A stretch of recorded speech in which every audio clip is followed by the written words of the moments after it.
find the warrior, the much famed warrior whose example illuminated the eternal way. Many moons passed until I reached, in a dense and towering forest, shrill bird calls, rustling leaves, water over river stones. And I joined in her teaching group, and just as she was standing on a log, that warrior true, and she spoke to us, revealing the warrior in us all, saying these words: battle and mortal combat do not a warrior make. The brandished weapon does not courage create.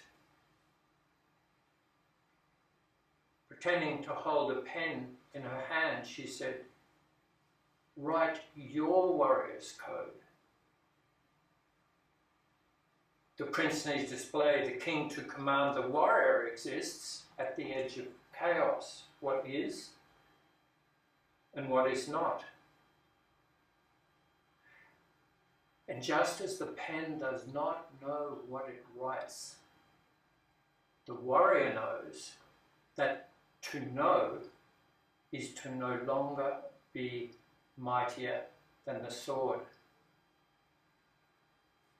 calling for death, not of another, but of the unsustainable. Past, future, glories, the unforgiven find their rest in the charnel ground, a funeral pyre of vanities. Her stand, that warrior true, at the bridge to the unknown, a reckoning with the never-never, a place to die and be born. Gentle is the steel of will, vulnerable, enduring strength. To hold the line, she does not fight. She listens. And there beyond the battle of evermore, of me and mine, between the green grass and the starry night, she whispers, I am the storm. Say what you do what you say, nothing to believe or deny is her code. And then she turned and walked a pace, and we all followed her to the village nearby, maybe half a day. And then when we were resting and taking tea, she was searching through her teacher's notes. Her teacher was an avid student of nature, and he wrote these words, and she picked it up and read it to us. And I listened with reverence from this warrior true, and she said, speaking from her teacher's wisdom, as a warrior is, so she sees a green thing that stands in the way, or a tree of joy, a path yet to be walked, or a destination reached.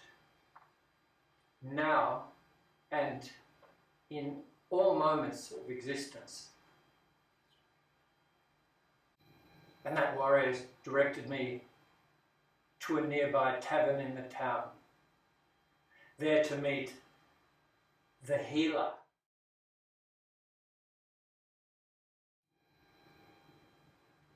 Well known as a magician of sorts. I came through the door, came across him standing on a makeshift stage, maybe a stool or a low table. I could hardly see him through the crowd. He held everyone entranced, shifting our perspective, and though gathered to eat and make merry, the tavern grew silent. And that healer said to us all, like the arc of a diver, nothing either good or bad but thinking makes it so.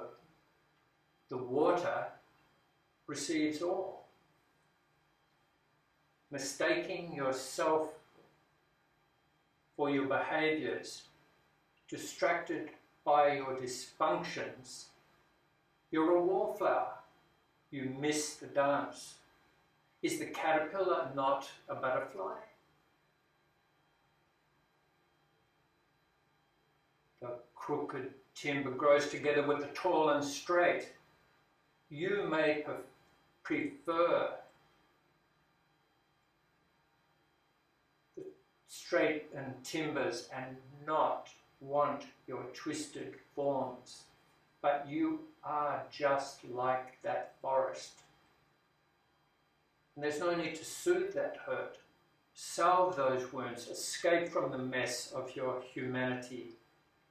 Does not the ebb and flow of the tide be just as well served by the dark side of the moon?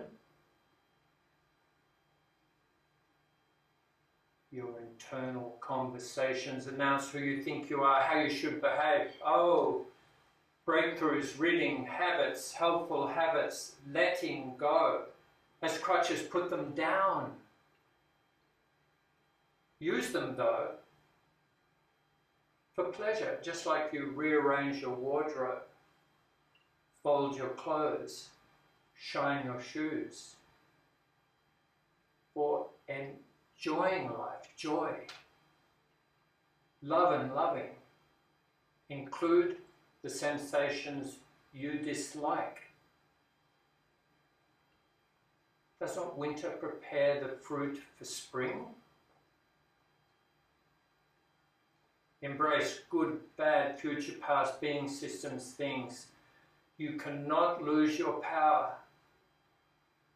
Can wetness leave water? You cannot lose your power. Can water lose wetness? He emphasized.